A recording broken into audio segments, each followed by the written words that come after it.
What's going on, you guys? It's Dr. Tochi and I'm here. Thank you for coming back to my channel. For those of you guys that are new, I am a hospice and palliative care fellow who is currently practicing here in California. And I wanted to drop this video for you guys because this week is a special week. I'm actually here in San Diego, not back at my home facility. And I'm here for a conference. And the conference that happened specifically, for those of you guys that aren't aware, for the hospice and palliative care field, is known as the American Academy of Hospice and Palliative Medicine. It's a conference that they do every single year. Last year, I can't remember exactly where it was. Was it Pittsburgh? I can't remember exactly where it was because I wasn't there. And this was actually my first time coming here in San Diego. But it's a pretty cool conference. It felt like almost a reunion. I've seen multiple people that I've interfaced with in the last couple of years that have also made the decision to go into the palliative care realm. And it's been really nice. It's been really nice to meet everybody, meeting mentors and people that I've talked to in the field, meeting new mentors. And it's been quite the beneficial experience. It was from Tuesday to Saturday. Today is Friday and I'm leaving tomorrow.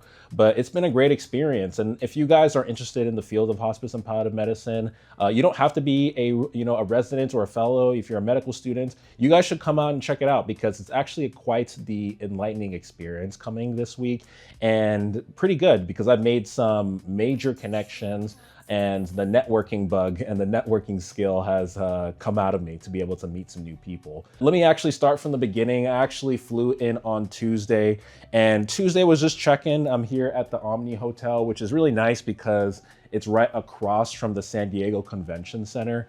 And I got my badge, which I have right here. Let me show you guys, which it's actually pretty cool. So I have this badge here for the assembly that I'm here. It's the annual assembly. So I'm actually, a first-time attendee. I was actually an author and a contributor for an actual presentation, which I'll talk about later in this video. I was a speaker and I actually just spoke today. And there's actually this mentor me area. And I went to a lot of conferences and a lot of forums here at the actual presentation for the assembly. And the good thing that I really like about this conference is that they realize that this is a very small field in medicine. Palliative care is one of the newer fields in medicine overall. And they want to make sure that we have mentors in the field. And me being in this program known as the Next Generation Scholars, which if you guys are interested in it, I'll probably put a link in the description box down below so you can apply. I'm actually the second cohort, so this is a very new program, but the basis of the program is to pair you with a mentor in the field, especially for underserved people that aren't classically represented in hospice and palliative medicine. And what they do is that they pair you with someone and that person is giving you advice and giving you guidance in the field of hospice and palliative care. I was fortunate to be blessed with a mentor here in San Diego, and it's actually really nice for her because she actually she actually practices here at UC San Diego, so it was just like a little bit of a drive for her, but it's been pretty beneficial. It's a 2-year span, and you actually have a project that you present on at the end of the 2 years, which I'll talk about later in this presentation. But I say all that to say that the Assembly and the Academy of Hospice and Palliative Medicine really values mentorship, and they want to pair you with someone and make sure that you have like even this identification badge to show people like, hey, I'm early in this field, I'm a first-time attendee, and I actually want to be mentored. And I've met, man, I can't even tell you guys how many business cards, how many numbers I've had saved.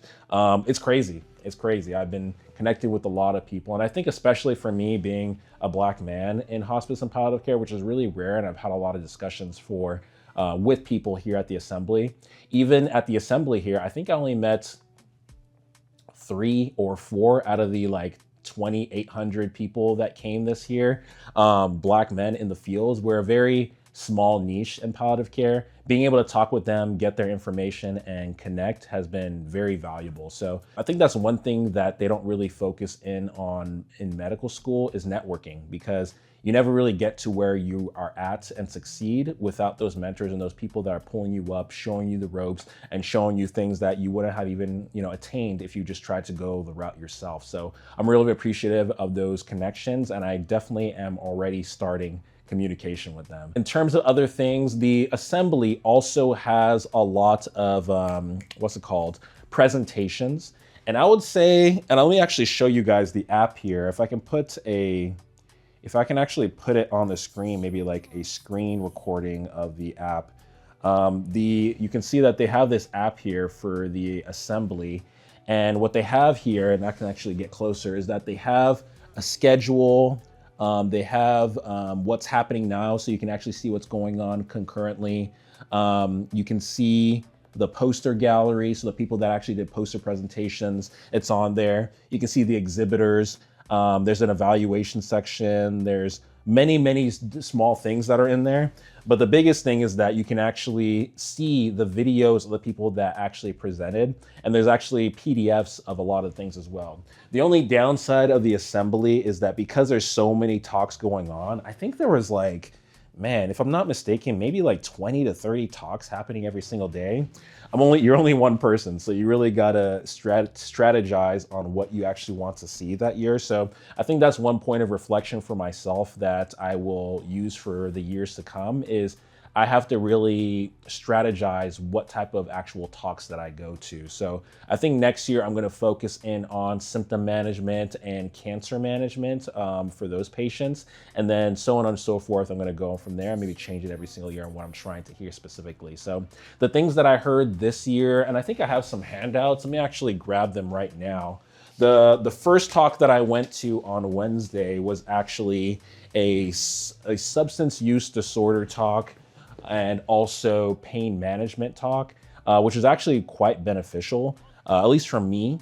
And the stigma and the type of language, that was also really beneficial to hear, seeing the pathophysiology and the pharmacodynamics of actual managing pain. So I actually felt like I was back in med school because I haven't sat down through like a 4-hour lecture since med school. So it's been, when was the last time I sat in a 4-hour lecture? Maybe 2018. So it's been almost like, man, like 8 years. So it's been quite some time since I sat in a 4-hour lecture, but it was still beneficial. And I felt like it was really nice to hearing everybody's like input from actual specialists. I think it's different. And I think my focus was actually a lot better because I'm actually in a field where it's like specialized to what I'm doing. In med school, it's like you're hearing everything. So sometimes you can kind of like tune in and out and lose focus a little bit. But because this is everything in terms of what I'm trying to do, I was super focused with the talk. So I was really happy to hear everything that they had to talk about in that discussion. The second talk that I went, which is a developing field, is the use of AI in medicine. And a lot of people have differing opinions of AI, but you know, at our institution, we use this EMR, electronic medical record, known as Epic. And it's been quite interesting because during my fellowship year, they actually piloted a AI scribe program known as a Bridge. And you know, I've been getting mixed feedback from different specialties. You know, some specialties are raving about it, and I've been rotating with them and see how they use it. It's been pretty beneficial for them. But other specialties, and I think specifically for us, in palliative care, it's not quite ready for prime time. And I've actually used it myself in a lot of clinic encounters, which is where it's focused in on. And it cuts out a lot of the beneficial and crucial things that we talk about in palliative care, goals of care, you know, prognosis, a lot of those things that oftentimes the AI will just cut out of the entire history taking that we did, which is not the greatest. So one of my attendings actually was interested in how to actually improve this. So one of the things that I did in that AI talk was ask them like, hey, what can I do with this actual AI scribe to make sure that they're not just cutting out everything that I find essential? They gave me some ideas, and they think that maybe in like 1 to 2 years that the system will be a lot more better. But I think for now, I'm still going to be typing, you know, a lot of my own notes while I'm actually, you know, interviewing the patient. Because right now I just haven't found a workaround to, you know, the Abridge AI scribe program, just cutting everything out. So that's going to take some time, but it's been I'm glad that it's being addressed, because AI is rapidly evolving here in the world. And I just want to see how I can properly utilize it. And I'm glad that there's like maybe 3, 4 talks, 2 posters on using AI in palliative care. I think there's a paper that they said that they actually referenced to like a study in AI in palliative care. So a lot of food for thought in what I found in this actual talk for today. So Thursday, I first, like I mentioned before, I'm part of the Next Generation Scholars Program. And this is pretty much like the end of my time with them. I still have a couple more months because we're going to end it in July, but the assembly and doing our presentation is like the biggest thing. But here they actually gave me a recognition award. So I actually have it here and I wanted to show you guys. I've gotten things like this in the past in terms of like glass memorabilia for like recognition, but this is probably one of my favorite ones. But you can see here, they actually gave me this glass recognition thing. So I don't know if you guys will be able to read it, but there it is right there. This program has been quite beneficial. I am so appreciative of my mentor in this field. And being able to do a project with them has been pretty cool as well. So I'll talk about my presentation, and throughout this video, you'll see a bunch of like B-roll of me going to the assembly and meeting people and pictures as well. But I got that recognition award, met the other scholars that are in the program. Our class has 8 people. So I spent some time with them, getting to know them, hearing about their projects and experiences, and how fellowship is going. Went to the exhibit hall, which they had like a mariachi, they had a bunch of food. There's a bunch of like vendors there of people like trying to advocate for, you know, their locations for people that are interested in fellowship, interested in jobs. Some DME companies, some like other like corporations that are interested in partnering with palliative care physicians. So being a part of that exhibit hall and seeing everything that was going on was really cool. They also had like the poster presentations, which were really nice. So a lot of fellows, residents were there presenting on things that were actually quite interesting. So being able to like listen to like their projects and hearing what they find to be most beneficial was actually pretty cool. I haven't done a poster presentation in quite some time, maybe since back in college. I kind of like the PowerPoint presentation style, but doing the posters is pretty cool as well. And I think that's something that I want to utilize doing in the future. There was a medical aid in dying talk that I went to, which was quite interesting because I've only interfaced with those type of cases twice in my life, or twice in the fellowship, never in residency. So it's nice to hear one of the other palliative care physicians talk about their experience in medical aid in dying and what the process is like in getting people to be able to sign off to do that. The other thing that I did as well was go to this Black safe space, which was really nice, being able to meet all the other Black palliative care physicians that are in the field. Like I mentioned before, palliative care is a very small field, but Black physicians in palliative care, even Black men in palliative care, is also very small. So being able to go there, hear from them, hear their experiences was really nice. And I made a lot of connections there. There was like a DEI kind of like mixer after the fact, and they had like a bingo thing. So it was kind of facilitating everybody to meet each other. Today was the big day. Today was the big day. I did a presentation on incorporating or presenting on a project that I did during my residency year when I first got interested in palliative care. And what I did was present on me incorporating a palliative care bundle into the medical ICU and giving my reflective experience on that. I will see if maybe I can upload the entire recording of me doing it, and maybe you guys can hear it. And if you guys are interested in that, put it in the comment section down below. But a lot of people showed up. A lot of people had questions. A lot of people liked my presentation. I was really nervous beforehand and my palms are sweaty. It's always like the nerves beforehand giving those presentations that the worst. But when I was up there, it felt like, you know, it felt pretty good. I was never really like a public speaking guy, like growing up. I actively tried to avoid it.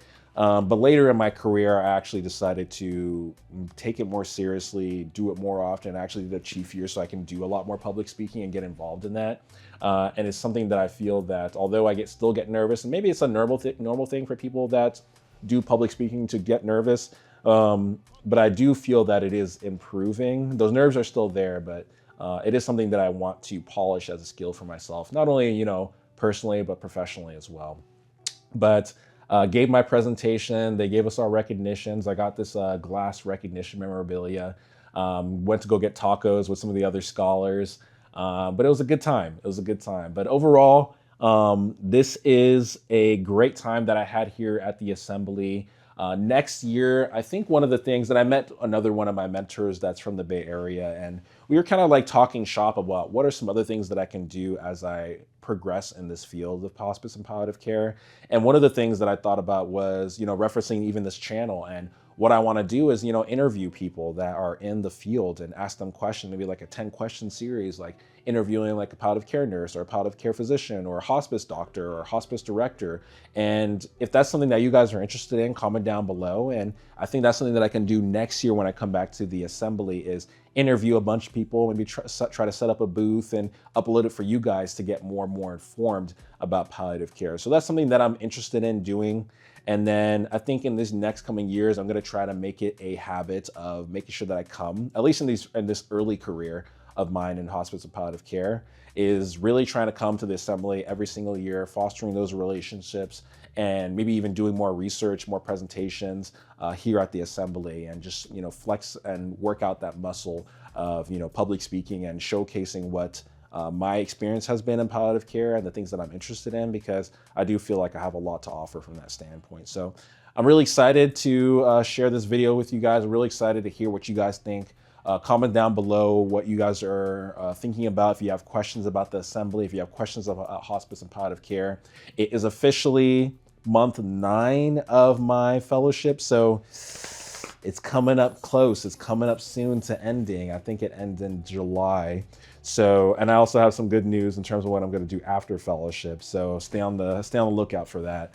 But yeah, I have a lot to look forward to that I'm pretty excited about. So anyways, like I mentioned, you guys, my name is Dr. Tochi Wosu. Thanks for watching this video on hospice and palliative care here at the assembly here in San Diego. I'll see you guys later. Peace. Have a nice day.